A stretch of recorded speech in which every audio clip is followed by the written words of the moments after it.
Hello guys, good morning. বাবারে এটা কি পোকা। গুড মর্নিং, তোমরা কেমন আছো? আশা করছি অনেক ভালো আছো। তো এই দেখো প্যাকেট, আমি এখন মাঠে যাব পাট শাক তুলতে। তো চলো প্যাকেটে করে পাট শাক তুলে নিয়ে আসি। কত ভালো লাগে, কত ভালো লাগে।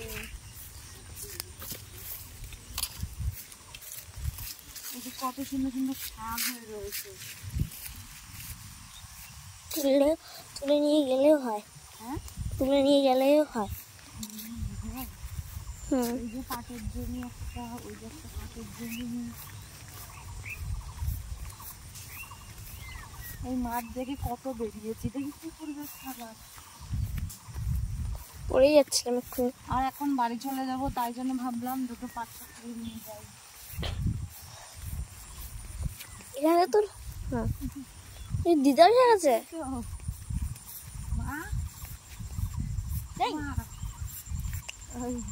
ওখানে আমার মা রয়েছে।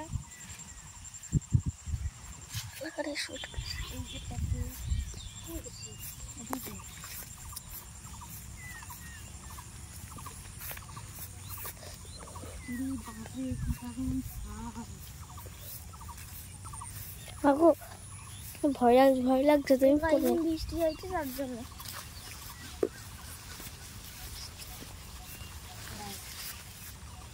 আগে একটু এই যে পাট শাক, আর একটু আগে দেখা যাচ্ছে। হ্যাঁ হ্যাঁ, এটা যা টেস্টি হবে না, টাটকা টাটকা। বেশি নেব না, আবার এদিকে ভাইও নিয়ে গেছে, তো সেখান থেকে একটু নেব। আর এটা জাস্ট মানে ভালো লাগছে, তাই জন্য আমি মাঠে তুলতে আসলাম। ও মা,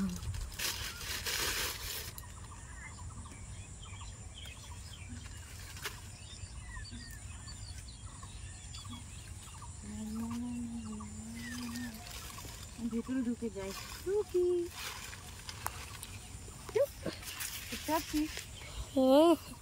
আমাকে গাইস, এর মধ্যে যদি লুকিয়েও থাকা যায়, কেউ দেখতে পাবে না, আমার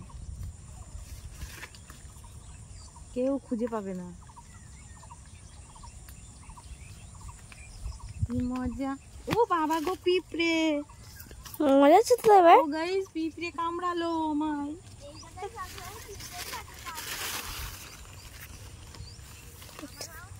ও মা গো, জ্বলে গেল পিঁপড়ে। বেরিয়ে আসো না, বেরিয়ে আসো না তাহলে। হ্যাঁ হ্যাঁ হ্যাঁ, বাহার জাতি উনি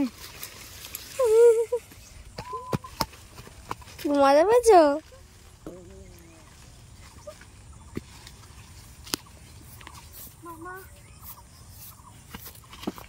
এই দুটো পায়ে আমার কিভাবে খেয়ে নিল। তোমরা পাট শাক কে কে খাও আমাকে কমেন্টে জানিও। আমার কিন্তু পাট শাক খেতে খুব ভালো লাগে। যেমন ধরো রসুন দিয়ে ভাজা, তারপরে পাট শাক ডাল দিয়ে, মটর ডাল। তাকাও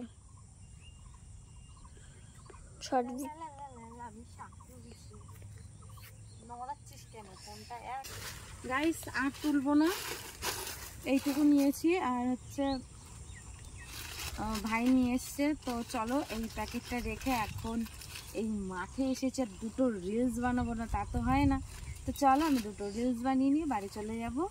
তো আজকে বাড়ি চলে যাব। তো এখন হচ্ছে একবারে তোমাদের সঙ্গে বাড়ি গিয়ে কিন্তু দেখা করবো। এখন আর কোনো কিছু বলবো না, দুটো রিলস বানিয়ে বাড়ি চলে যাব। তো চলো গাইস, টাটা।